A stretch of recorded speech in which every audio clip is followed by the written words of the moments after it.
welcome back. Just me, Sabi. Today I'm sharing a recipe video of a simple creamy pasta. And the guys who don't know cooking like me, and I'm surely say that this is for you guys. And sometimes നമ്മൾ എന്ത് ചെയ്യാം വീട്ടിൽ അല്ലെങ്കിൽ work ചെയ്യുമ്പോൾ നമ്മൾ ഇതുപോലെ ഒറ്റപ്പെട്ട അവസ്ഥ അതല്ല മറ്റേത് നമ്മളെ പാരൻസ് ഒന്നും ഇല്ലാണ്ട് സിസ്റ്റേഴ്സ് ഒന്നും ഇല്ലാണ്ട് ഫുഡ് ഒന്നും ഉണ്ടാക്കാൻ വേണ്ടി പറ്റാണ്ട് സംടൈംസ് നമ്മളത് പുറത്തുനിന്ന് വാങ്ങും. അല്ലാത്ത പക്ഷം നമുക്ക് എന്തെങ്കിലും സ്വന്തമായി ഇതുപോലത്തെ റെസിപ്പീസ് നിങ്ങൾക്ക് വേണമെങ്കിൽ ഫോളോ മീ. ഞാനൊരു പ്രൊഫഷണൽ കുക്കൊന്നുമല്ല, but this is my first experiment. So ഇത് നല്ല രീതിയിൽ വന്നിട്ടുണ്ടായിരുന്നു. സോ അതുകൊണ്ട് തന്നെ ഞാൻ വിചാരിച്ചു എന്നെ പോലെ കുക്കിംഗ് ഒന്നും അറിയാത്ത ടീംസിനും എന്ത് ചെയ്യാം നമുക്കിത് ഷെയർ ചെയ്യാമെന്ന് വിചാരിച്ച് അങ്ങനെ ഞാൻ എൻ്റെ വീഡിയോ എടുത്തതാണ്. വീഡിയോയിൽ ഇൻട്രോ എന്ത് കൊടുക്കണം എന്നുള്ള ചിന്തയിൽ ഞാൻ വിചാരിച്ച് ഇങ്ങനെ ഇൻട്രോ എടുക്കാം. നിങ്ങൾക്കിത് ഇഷ്ടപ്പെടോ ഇല്ലയോ എനിക്കറിയത്തില്ല, പക്ഷേ എനിക്കിത് ഇഷ്ടപ്പെട്ടു. അപ്പോൾ നിങ്ങൾക്കിത് ഇഷ്ടപ്പെടും. സോ ഇതൊക്കെ ഭയങ്കര സിമ്പിളാണെന്നേ. അപ്പോൾ നിങ്ങൾ എന്ത് ചെയ്യാം, വീഡിയോ പോയി കണ്ടു നോക്കാം. ഇഷ്ടപ്പെട്ടാൽ ലൈക്ക് ചെയ്യുക, സബ്സ്ക്രൈബ് ചെയ്യുക ആൻഡ് ഷെയർ ചെയ്യുക. എന്തെങ്കിലും ഡൗട്ട്സ് ഒക്കെ ഉണ്ടെങ്കിൽ നമുക്ക് എന്തായാലും കമൻറ്റ് ബോക്സിൽ കമൻറ്റ് ചെയ്യാം. അപ്പോൾ നമുക്ക് let's get in the video. ആദ്യം തന്നെ നമുക്ക് പാൻ ചൂടാക്കി നമുക്ക് എന്ത് ചെയ്യാം, പാസ്ത ആവശ്യത്തിനുള്ള പാസ്ത നമുക്ക് ആഡ് ചെയ്ത് കൊടുക്കാം. ഞാൻ ഇവിടെ 2 കപ്പ് പാസ്തയാണ് യൂസ് ചെയ്തിട്ടുള്ളത്. അതിലേക്ക് ആവശ്യമായിട്ടുള്ള ഉപ്പും അതിൻ്റെ കൂടെ ഓയിലും ആഡ് ചെയ്ത് കൊടുക്കുക. ആവശ്യമായിട്ടുള്ള ഉപ്പ് നമുക്ക് മനസ്സിലാവും. ഓയിലെന്ന് വെച്ച് കഴിഞ്ഞാൽ ഞാനിവിടെ യൂസ് ചെയ്തത് മറ്റേ ഗീ ആണ്.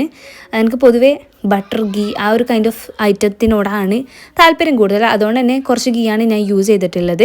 പിന്നെ പാസ്തക്ക് ഡിഫറൻസ് ഉണ്ടാവും, ബിക്കോസ് ഞാൻ പാസ്തേൻ്റെ എല്ലാ ഐറ്റംസും പർച്ചേസ് ചെയ്ത് വീട്ടിൽ വന്ന് എല്ലാം റെഡിയാക്കി കഴിഞ്ഞിട്ടാണ് മനസ്സിലാക്കുന്നത് പാസ്ത ഇല്ലയെന്ന്.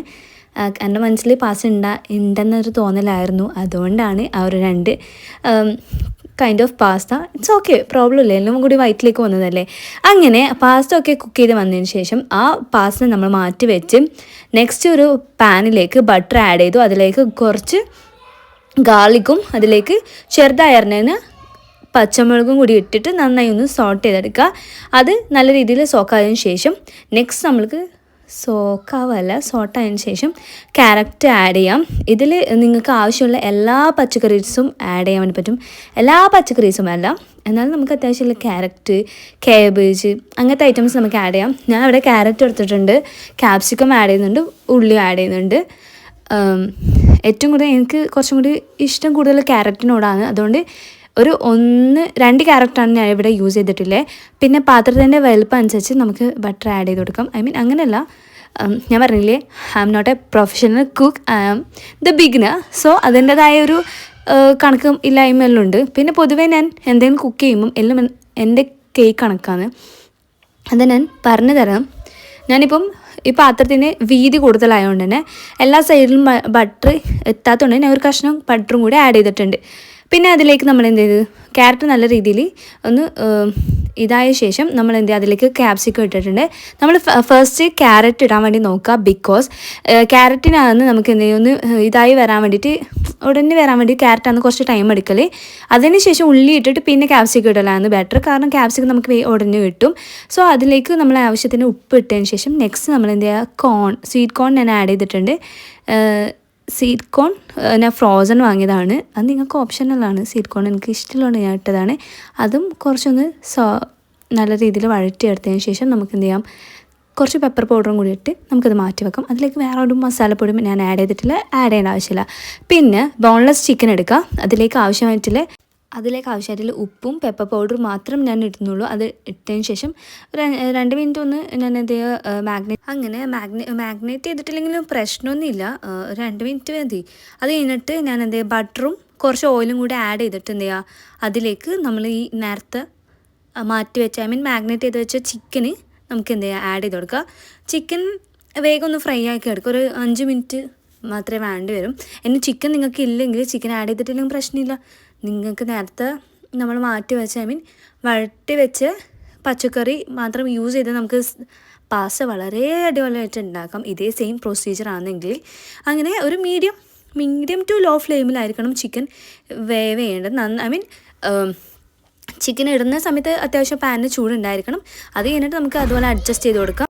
അങ്ങനെ ചിക്കനൊക്കെ നല്ല രീതിയിൽ എന്ത് ചെയ്യുന്നുണ്ട് വേവാൻ വേണ്ടി ഒരു ഞാൻ പറഞ്ഞില്ലേ 5 മിനിറ്റ് മതിയാവുമായിരിക്കും. ഒരു മീഡിയം ടു ലോ ഫ്ലെയിമിലിട്ട് നല്ല രീതിയിൽ എന്ത് ചെയ്യുക, കുക്ക് ചെയ്തെടുക്കുക. നമുക്ക് ചിക്കൻ ഇതുവരെ വേവിച്ച് പരിചയമില്ലാത്ത ആൾക്കാരാണെങ്കിൽ, നിങ്ങൾക്ക് ചിക്കൻ ഇതുവരെ വേവിച്ച് പരിചയമില്ലെങ്കിൽ അല്ലെങ്കിൽ ചിക്കന് വേവ് നോക്കാൻ അറിയില്ലെങ്കിൽ ഇങ്ങനെ ഒരു ബ്രൗണിഷ് കളർ വരുമ്പോൾ നമുക്ക് ജസ്റ്റ് ഒന്ന് സ്പൂണോ എന്തെങ്കിലും വെച്ചിട്ടൊന്ന് ജസ്റ്റ് ചിക്കൻ എന്ത് ചെയ്യുക ഒന്ന് ഇങ്ങനെ കുത്തി നോക്കുമ്പോൾ അത് 2 കഷ്ണം ആവുന്നുണ്ട്, ചിക്കൻ വെന്തെന്ന് അർത്ഥം.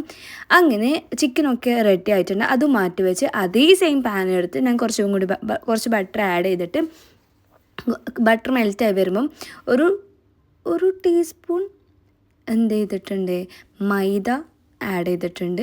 എന്നിട്ട് എന്ത് ചെയ്യുക, നല്ല രീതിയിൽ മെൽറ്റ് ചെയ്തെടുക്കുക. ബട്ടർ കുറച്ച് കുറവാണ്, അതാണ് അതങ്ങനെ വന്നത്.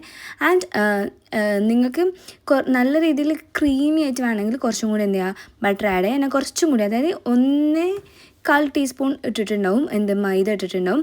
എന്നിട്ട് അതൊന്ന് മെൽറ്റായി വരുമ്പോൾ അത് ഒരുമിച്ച് ഇടാത്തതെന്ന് വെച്ചാൽ എല്ലാം കൂടി മിക്സ് ചെയ്യുമ്പോൾ കട്ട കെട്ടണം വിചാരിച്ചിട്ടാണ് സെപ്പറേറ്റ് ആയിട്ട് ഇട്ടിട്ടുള്ളത്. അങ്ങനെ അതൊന്ന് ആ ഒരു കളർ വരുമ്പം നമുക്ക് അതിലേക്ക് പാൽ ആഡ് ചെയ്ത് കൊടുക്കുക.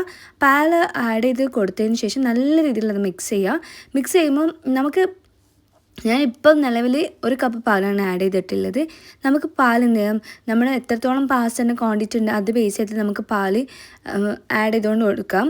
ഞാനിപ്പം തൽക്കാലം ഇത്രയും 1 കപ്പ് പാലിലാണ് ഈ ഒരു മിക്സർ ഉണ്ടാക്കിയിട്ടുള്ളത്. അതിലേക്ക് ആവശ്യത്തിനുള്ള ഉപ്പും ഇട്ട് കൊടുത്തിട്ട് നല്ല രീതിയിൽ ആ ഒരു മൈദപ്പൊടി മെൽറ്റ് ചെയ്തിട്ട് വെച്ച്, എന്നിട്ട് നെക്സ്റ്റ് കുറച്ചും കൂടി ഒരു കപ്പും കൂടി പാൽ ഞാൻ ആഡ് ചെയ്തിട്ടുണ്ട്. എന്നിട്ട് അതൊന്ന് കുറുകി വരുമ്പോൾ അതിലേക്ക് നമ്മൾ നേരത്തെ കുക്ക് ചെയ്ത് വെച്ച ചിക്കൻ ആഡ് ചെയ്തിട്ടുണ്ട്. ആൻഡ് അതിലേക്ക് നമ്മൾ നേരത്തെ ഉണ്ടാക്കി വെച്ച വെജിറ്റബിൾ മിക്സും ആഡ് ചെയ്ത് കൊടുത്തിട്ടുണ്ട്. എന്നിട്ട് അതെല്ലാം നല്ല രീതിയിൽ എന്ത് ചെയ്യുക, നല്ല രീതിയിൽ മിക്സ് ചെയ്തെടുക്കുക. ഇങ്ങനെയാണ് വന്നിട്ടുള്ളത്. അപ്പോൾ നിങ്ങൾ കാണുന്നുണ്ട്, അതായത് ആ ഒരു ക്രീമി ടെക്സ്ചർ നല്ല രീതിയിൽ കുറുകി വരുന്നുണ്ട്. അപ്പോൾ അതനുസരിച്ച് വേണം പാൽ ആഡ് ചെയ്ത് കൊടുക്കുക. ഞാൻ പാൽ ആഡ് ചെയ്യാൻ മുന്നേ നമ്മൾ പാസ്ത അതിലേക്ക് കുക്ക് ചെയ്ത് വെച്ച പാസ്ത അതിലേക്ക് ആഡ് ചെയ്ത് അതൊന്ന് മിക്സ് ചെയ്തെടുക്കുക. ഈ സമയത്ത് എന്ത് ചെയ്ത് ഒരു ചീസിൻ്റെ സ്ലൈസ് ഇട്ട് കൊടുത്തിട്ട്, അതൊക്കെ ഓപ്ഷണലാണ് കേട്ടോ. പക്ഷേ ഇതൊക്കെ ആഡ് ചെയ്തിട്ടുണ്ടെങ്കിൽ ടേസ്റ്റ് കൂടാൻ വേണ്ടിയിട്ട് ഹെൽപ്പ് ചെയ്യും. ആൻഡ് അതിലേക്ക് ഞാൻ കുറച്ച് pepper powder, oregano and chilli ഫ്ലേക്സും കൂടി ആഡ് ചെയ്തിട്ട് ഇതൊന്ന് മിക്സ് ചെയ്ത് വെച്ചിട്ടുണ്ട്. ആൻഡ് ഈ സമയത്ത് നമുക്ക് എന്ത് ചെയ്യാം, ഉപ്പ് നോക്കിയിട്ട് ഉപ്പും കൂടി ആഡ് ചെയ്ത് കൊടുക്കാം. നല്ല രസമുള്ള ഒരു റെസിപ്പിയാണ് ഗൈസ്, നിങ്ങളിത് മിക്സ് ചെയ്യാൻ വേണ്ടി പാടില്ല. ഞാൻ പറഞ്ഞില്ലേ, ഞാനും നിങ്ങളെപ്പോലെ ഒരു ബിഗിനറാണ്. സോ നിങ്ങൾക്കിത് എന്തായാലും ഹെൽപ്ഫുള്ളാവും. അങ്ങനെ ഫൈനലി നമ്മളെ ക്രീമി ചിക്കൻ പാസ്ത റെഡി ആയിട്ടുണ്ട്. ഇതാണ് ഗൈസ് ഫൈനൽ ലുക്ക്. എനിക്ക് തന്നെ ഒരു സാറ്റിസ്ഫാക്ഷൻ വന്നിട്ടുണ്ടെങ്കിൽ കഴിച്ചിട്ട്. അപ്പോൾ നിങ്ങൾക്കിത് ഇഷ്ടപ്പെട്ട ലൈക്ക് ചെയ്യുക, കമൻറ്റ് ചെയ്യുക, കൂടെ സബ്സ്ക്രൈബ് ചെയ്യുക. ആൻഡ് ഇതുപോലത്തെ റെസിപ്പി വീഡിയോസ് വേണമെങ്കിൽ കമൻറ്റ് ചെയ്യുക. അപ്പോൾ ബൈ.